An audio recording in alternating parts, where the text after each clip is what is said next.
ಇಲ್ಲಿ ಮುಖ್ಯಮಂತ್ರಿ D K Shivakumar ಅವರ ಐಡಿಯಾ ಏನೋ ಚೆನ್ನಾಗಿದೆ. ಇದಕ್ಕೆ ಬೇರೆ ಬೇರೆ ಇಲಾಖೆಗಳ ಸಚಿವರು ಕೂಡ ಹೇಗೆ ಸ್ಪಂದಿಸ್ತಾರೆ, ಅಧಿಕಾರಿಗಳು ಹೇಗೆ ಸ್ಪಂದಿಸ್ತಾರೆ, ಮತ್ತು ಈ ಸಚಿವಾಲಯ ಇರುತ್ತಲ್ಲ, ಪ್ರಜಾಸೇವೆ ಸಚಿವಾಲಯ ಇರುತ್ತಲ್ಲ, ಇವರು ಪ್ರತಿನಿತ್ಯ ಕೇವಲ ಸಮಸ್ಯೆಗಳನ್ನು ಮಾತ್ರ ಕೇಳ್ತಾ ಕೂತ್ಕೊಂಡು ಆ ಸಮಸ್ಯೆಗಳಿಗೆ ಪರಿಹಾರವನ್ನು ಹುಡುಕ್ತಾ ಕೂತ್ಕೊಳ್ತಾ ಹೋದರೆ ಯಾವ ಸ್ವರೂಪದಲ್ಲಿ ಅದನ್ನು ಬಗೆಹರಿಸೋದಕ್ಕೆ ಒಂದು ಕಾಲಮಿತಿ ನಿಗದಿಯಾಗುತ್ತೆ ನೋಡಬೇಕು. ಇದನ್ನು ಹೊರತುಪಡಿಸಿ ಇವತ್ತು ನಡೆದಂತಹ ಸಚಿವ ಸಂಪುಟ ಸಭೆಯಲ್ಲಿ ಒಂದಷ್ಟು ಪ್ರಮುಖ ನಿರ್ಣಯಗಳನ್ನು ರಾಜ್ಯ ಸರ್ಕಾರ ತೆಗೆದುಕೊಂಡಿದೆ. ರಾಜ್ಯದಲ್ಲಿ 620 ಹೊಸ ಬಸ್ಗಳ ಖರೀದಿಗೆ 235 ಕೋಟಿ ರೂಪಾಯಿಗಳನ್ನು ಒದಗಿಸೋದಕ್ಕೆ ರಾಜ್ಯ ಸರ್ಕಾರ ತೀರ್ಮಾನಿಸಿದೆ. ಸಂಡೂರಿನಲ್ಲಿ ಒಂದು ಸುಸಜ್ಜಿತ ಬಸ್ ನಿಲ್ದಾಣವನ್ನು ನಿರ್ಮಾಣ ಮಾಡೋದಕ್ಕೆ 30 ಕೋಟಿ ರೂಪಾಯಿಗಳನ್ನು ಒದಗಿಸಲಾಗಿದೆ.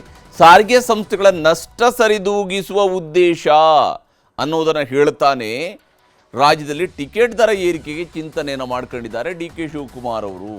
ಇನ್ನು ಯಾದಗಿರಿಯಲ್ಲಿ 200 ಹಾಸಿಗೆಗಳ ಆಸ್ಪತ್ರೆ ನಿರ್ಮಾಣಕ್ಕೆ 100 ಕೋಟಿ ರೂಪಾಯಿ, ವೈದ್ಯಕೀಯ ಕಾಲೇಜುಗಳ ಉಪಕರಣಗಳ ಖರೀದಿಗೆ ಅಂತ ಹೇಳಿ 60 ಕೋಟಿ ರೂಪಾಯಿ, ರೇಷ್ಮೆ ಸಾಕಾಣಿಕೆ ಕೊಟ್ಟಿಗೆಗಳಿಗೆ ವಿದ್ಯುತ್ ಸಂಪರ್ಕದಿಂದ ವಿನಾಯಿತಿ ಕೊಡುವಂಥದ್ದು, ಕೇಂದ್ರದ ಯೋಜನೆಗಳನ್ನು ರಾಜ್ಯಕ್ಕೆ ತರೋದಕ್ಕೆ ವಿಶೇಷ ತಂಡಗಳ ರಚನೆ ಮಾಡುವಂಥದ್ದು, ಕೇಂದ್ರದ ಸ್ಪರ್ಧಾತ್ಮಕ ಪರೀಕ್ಷೆ ಬರೆಯುವ ವಿದ್ಯಾರ್ಥಿಗಳಿಗೆ ವಸತಿ ವ್ಯವಸ್ಥೆಯನ್ನು ಮಾಡಿಸ್ತೀವಿ ಅಂತೇಳಿ ಸರ್ಕಾರ ಹೊರಟಿದ್ದು. ಇದು ಭಾಳ ಒಳ್ಳೆಯದು. ವಿದ್ಯಾರ್ಥಿಗಳಿಗೆ ಪ್ರಿಪೇರ್ ಆಗುವಂಥವ್ರಿಗೆ, ಕಾಂಪಿಟೇಟಿವ್ ಎಕ್ಸಾಮ್ಗಳಿಗೆ ಪ್ರಿಪೇರ್ ಆಗುವಂಥವ್ರಿಗೆ ದೆಹಲಿಯಲ್ಲೇ 80 ಕೋಟಿ ವೆಚ್ಚದಲ್ಲಿ 4 ಕರ್ನಾಟಕ ಭವನಗಳನ್ನು ಇದಕ್ಕಾಗಿಯೇ ನಿರ್ಮಾಣ ಮಾಡ್ತಾರೆ ಅಂತೆ.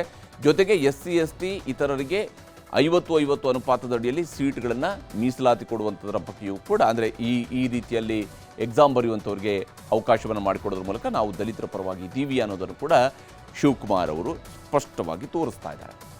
ಮುಂದಿನ ಸುದ್ದಿ ಕಡೆಗೆ ಹೋಗೋಣ. ಬಿಡದಿ ಟೌನ್ಶಿಪ್ ಯೋಜನೆ ವಿಷಯದಲ್ಲಿ ರೈತರಲ್ಲಿ ಅಪಸ್ವರ ಕೇಳಿ ಬರ್ತಾ ಇದೆ.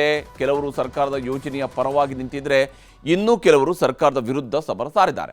ಇದರ ಮಧ್ಯೆನೇ ಮುಖ್ಯಮಂತ್ರಿ ಹಾಗೂ ಕೇಂದ್ರ ಸಚಿವರ ಮಧ್ಯೆ ಬಹಳ ದೊಡ್ಡ ವಾಕ್ಸಮರ ನಡೀತಾ ಇದೆ.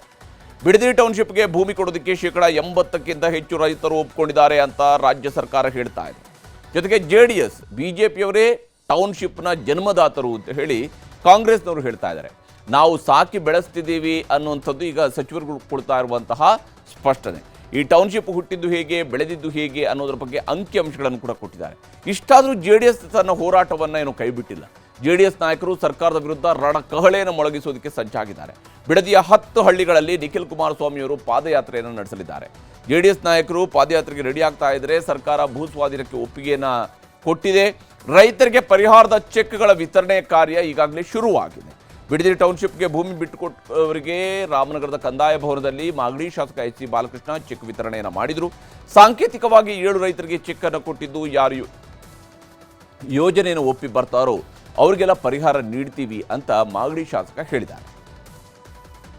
ಕಾನೂನುಬದ್ಧವಾಗಿ ಅಕ್ವೈರ್ ಮಾಡಿ ಚೆಕ್ ಅನ್ನು ವಿತರಣೆ ಮಾಡಿರ್ತಕ್ಕಂಥದ್ದು.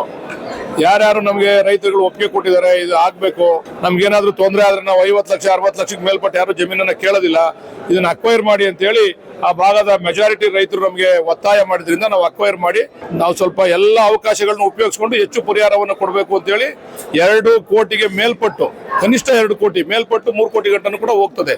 ಒಟ್ಟಿಗೆ ಯಾವ ರೈತ ನಮ್ಗೆ ಸ್ಪಂದಿಸಿ ಮರ ಮಾಲ್ಕಿನೂ ಕೂಡ ಅಲ್ಲಿ ಎಣಿಕೆ ಮಾಡ್ಲಿಕ್ಕೆ ಅವಕಾಶ ಮಾಡಿಕೊಡ್ತಾನೆ, ಅವನಿಗೆ ಜಮೀನು ಮತ್ತೆ ಮರ ಮಾಲ್ಕಿ 2ಕ್ಕೂ ಸೇರಿಸಿ ಒಂದೇ ಸರಿ ಚೆಕ್ ಅನ್ನು ಕೊಡ್ತಾ ಇದ್ದೀವಿ.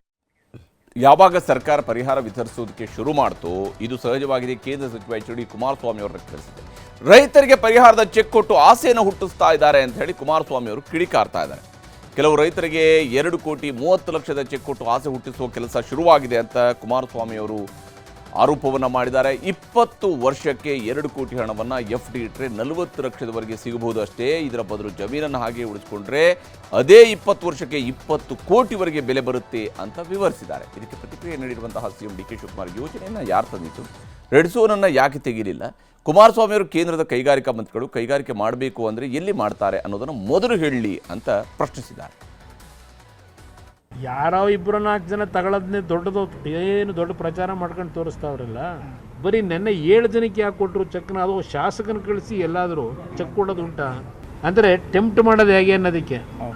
ಆ 2 ಕೋಟಿ 30 ಲಕ್ಷ ಚೆಕ್ ತಗೊಂಡ್ರೆ ನಿಮಗೆ ದುಡ್ಡು ಖರ್ಚು ಮಾಡಿದ್ರೆ ಬ್ಯಾಂಕಲ್ಲೇ ಇಡ್ತಾರೆ ಅಂತ ಇಟ್ಟಿದ್ದೀನಿ. 20 ವರ್ಷಕ್ಕೆ ಅವ್ರಿಗೆ ಎಷ್ಟು ದುಡ್ಡು ಸಿಗ್ಬೋದು? ಬಡ್ಡಿ ಬ್ಯಾಂಕಲ್ಲಿ ಇಟ್ಟರೆ ರಿಸರ್ವ್ ಇದನ್ನು FDಗೆ ಇಟ್ಟು ಒಂದು 40 ಲಕ್ಷ 50 ಲಕ್ಷ ಸಿಗ್ಬೋದು. ಅದೇ ಲ್ಯಾಂಡನ್ನು ಹಾಗೆ ನೀವು ಇಟ್ಕೊಂಡ್ರೆ ಈಗ 2 ಕೋಟಿ 20 ಲಕ್ಷ 50 ಲಕ್ಷ ಏನು ಕೊಡ್ತೀವಿ ಅಂತಾರೆ, ಅದು 20 ಕೋಟಿ ಆಗುತ್ತೆ. ನಾನು ಕುಮಾರಸ್ವಾಮಿ ಅವರು ಏನು ನೋಟಿಫಿಕೇಶನ್ ಮಾಡಿದರು, ಯಡಿಯೂರಪ್ಪನವರು ಏನು ಮುಂದುವರಿಸಿದ್ರು ಅದನ್ನು ಮುಂದುವರಿಸ್ತಾ ಇದ್ದೀವಿ ಹೊರತು ನಾವೇನು ವಸ್ತು ಮಾಡ್ತಾ ಇಲ್ಲ. ಈಗ ಬಿಡದಿ ಇಂಡಸ್ಟ್ರಿಯಲ್ ಲೇಔಟ್ ಆಗಿದೆ, ಯಾರು ಅದನ್ನು ಅಕ್ವಿಷನ್ ಮಾಡಿದವರು, ಯಾರ್ದದು?